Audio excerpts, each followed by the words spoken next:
네, 여러분 안녕하세요. 마정환입니다. 오늘 정치논평 시작하겠습니다. 첫 번째 기사부터 보시겠습니다. 이재명 계엄령 준비 주장에 한동훈 사실 아니면 국기문란이다.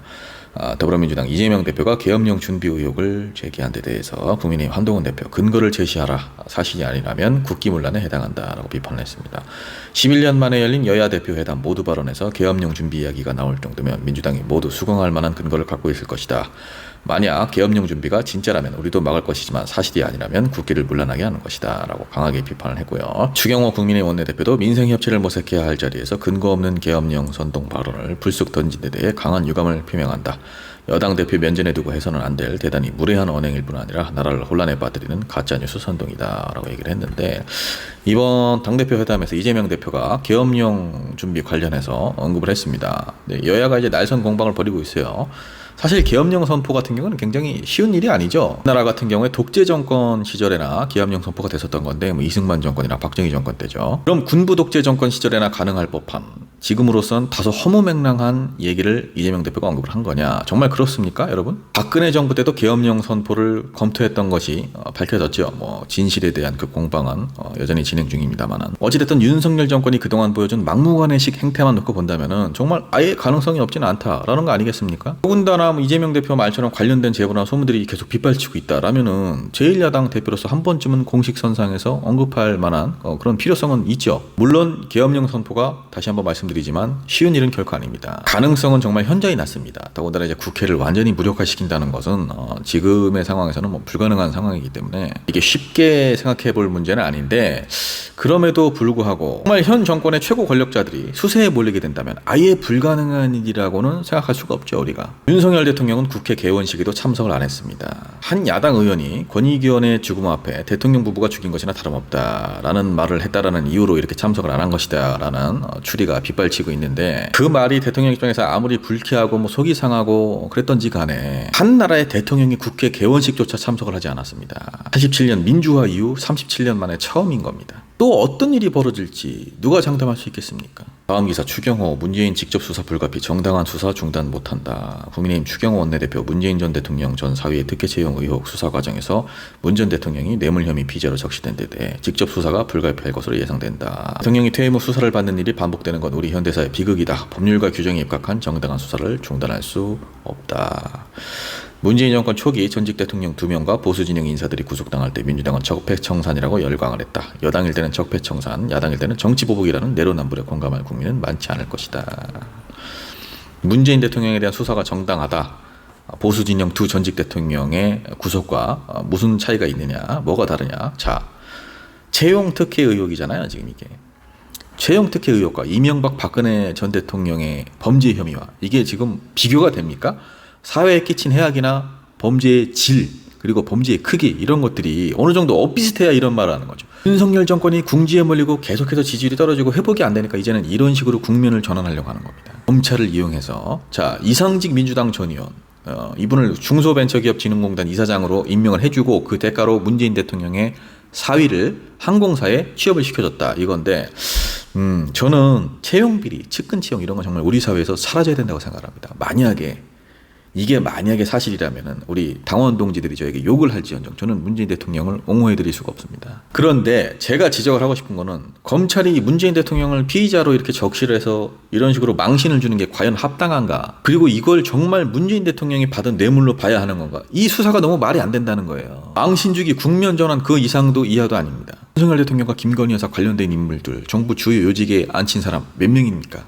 셀 수도 없습니다. 관련된 경력도 없이 다 그렇게 임명이 된 겁니다. 이런 거 다 조사하면은 진즉 윤석열 대통령 내려왔어야 됩니다. 왜 검찰 조사 안 합니까? 그리고 문재인 대통령의 사위가 항공사에서 전무이사로 있으면서 받은 월급이나 태국에 체류하면서 회사에서 체류비가 나왔겠죠. 이런 것들이 다 문재인 대통령이 받은 뇌물이다.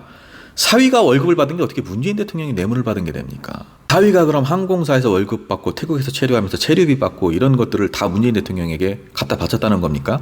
사위가 매개체라는 건데 이게 말이 됩니까 지금? 이런 식의 수사를 하면은 집권 여당이나 대통령실 관련 인물들 안 걸릴 사람이 누가 있습니까? 국민의힘은 이번 일을 법 앞에 평등이라며 주장을 하고 있습니다. 그럼 제가 묻겠습니다. 자, 문재인 대통령의 딸 문다혜 씨와 김건희 여사 과연 법의 잣대 똑같이 적용받고 있습니까? 다음 기사입니다. 정부 오늘부터 응급실 현황 브리핑, 대통령실 과도한 불안 해소하겠다. 정부가 오늘부터 전국의 응급실 현황에 대한 일일 브리핑을 진행할 예정입니다. 보건복지부를 중심으로 진행될 브리핑에서는 의료진 인력과 환자 수, 가동 현황 등 응급실 관련 전반적 사항이 설명될 것이다. 투명한 상황 설명을 통해 과도한 불안을 해소하기 위한 것이다. 시한을 정하지 않고 시작하고 향후 상황을 보겠다. 이제서야 정부가 응급실 현황 브리핑을 하네요. 소 잃고 외양간 고치는 정부가 아니겠습니까? 이제라도 지금이라도 하는 것을 다행으로 생각하긴 하는데 단순히 데이터만으로 실제 사망한 환자들의 숫자만 파악을 해서 응급실이 잘 운영되고 있다 이런 식으로 국민들을 또 호도할 그런 가능성이 뭐 아주 농후하죠. 국민들이 윤석열 정권과 의사들의 힘겨루기, 자존심 싸움 때문에 의사들이 차치하고 정부가 국민의 생명권이 침해받고 있는 상황을 외면하고 특정 집단과 계속해서 자존심만 내세우고 싸우고 있는 이 상황이 옳습니까? 아무런 의사들도 지금 처참한 상황입니다. 파업에 동참하지 않고 현장을 지키는 의사들, 정부를 원망하면서 속된 말로 자기 몸을 갈아 넣고 있습니다. 보건복지부 장관이라는 사람이 이 사람은 정말 이 파업 이전부터 문제가 있었던 거다. 좀 더 아픈 사람에게 응급실을 양보하고 동네 병원을 먼저 찾아라. 이딴 말을 하고 있습니다. 열이 40도가 오르는데도 그 정도 가지고는 응급실 올 수 없다. 이러면서 거부를 당하고 있는 상황인데 이런 말을 하는 겁니다. 동네 병원을 갈 수 있는 상황이었으면 응급실을 찾지도 않죠. 시당초. 보건복지부 장관의 상황 인식이 이 정도인데 저는 정말 너무 참담할 지경입니다. 그리고 응급실 뺑뺑이 수술치도 이런 거 이 정부 인정 안 합니다. 응급 환자의 사망에는 다양한 변수가 있다. 벌써부터 빠져나갈 구멍 만들고 있죠. 응급실 현황 브리핑이랍시고 의료 파업과 직접적인 연관이 없는 죽음이다 라면서 우리 국민들의 죽음을 외면하고 정부는 책임을 회피하겠죠. 우리 국민들이 이런 거에 속을 바보가 아닙니다. 정말 너무 화가 납니다. 마지막 기사입니다. 매출 1억 400만 원 미만 소상공인 전기료 지원 접수 시작. 오늘부터 연매출 1억 400만 원 미만의 소상공인 최대 20만 원까지 전기요금 지원을 신청할 수 있습니다. 중소벤처기업부 전기요금 지원 대상을 기존 연매출 6천만 원 이하에서 1억 400만 원 미만으로 확대를 해서 특별 지원 사업을 실시한다고 밝혔습니다. 다만 연매출 6천만 원 초과 소상공인 가운데 유흥과 도박 업종 등 정책자금 지원 제외 업종의 경우 신청할 수가 없다. 이거 모르시는 분들 많죠. 자영업자분들 연매출 1억 400만 원 미만이면 전기요금 지원을 해줍니다. 최대 20만 원까지고요. 소상공인 전기요금 특별지원.kr 주소창에 쳐서 들어가셔가지고 얼른 신청을 하시고요. 지난번에 7월 달에도 했죠. 연매출 3천에서 6천으로 인상을 하고 이번에는 이제 1억 원대로 인상을 한 건데 대상을 확대를 한 거죠. 여름 다 끝나가니까 이렇게 대상을 확대를 한 겁니다. 한여름에 자영업자들 소상공인들 전기세 100만 원, 200만 원씩 나올 때 폐업 고민할 때 그때는 연매출 3천, 6천으로 제한을 해가지고 그리고 이거 적극적으로 홍보도 안 했죠. 이 영상 보시는 자영업자분들도 모르시는 분들 태반일 겁니다. 정부 사업이라는 게 정해진 예산이 있다 보니까 이렇게 뭐 어떤 정부든 간에 이런 사업을 시행할 때는 적극적으로 사실 홍보를 안 합니다. 물론 뭐 나라 예산인데 이게 모든 소상공인들 전기요금을 정말 다 지원했다가는 곳간이 거덜나죠. 그렇지만 언제까지고 뭐 이런 식으로 소상공인 10명 중에 9명은 모르겠고 홍보도 제대로 안 하고 정작 한창 필요한 그런 시기에는 온갖 제한 다 걸어가지고 대부분이 적용받지 못하게끔 만들어 놓고 무더위가 한풀 꺾이니까 전기세가 많이 나올 일이 없으니까 이제서야 금액 상한해가지고 생색내고 이런 거 개선돼야 됩니다. 이거 지금 신청하신 분들 심사하고 결과 통보받고 그리고 나서 그 다음 첫 전기요금에 적용이 되는 건데 그럼 한 10월달 전기요금이에요.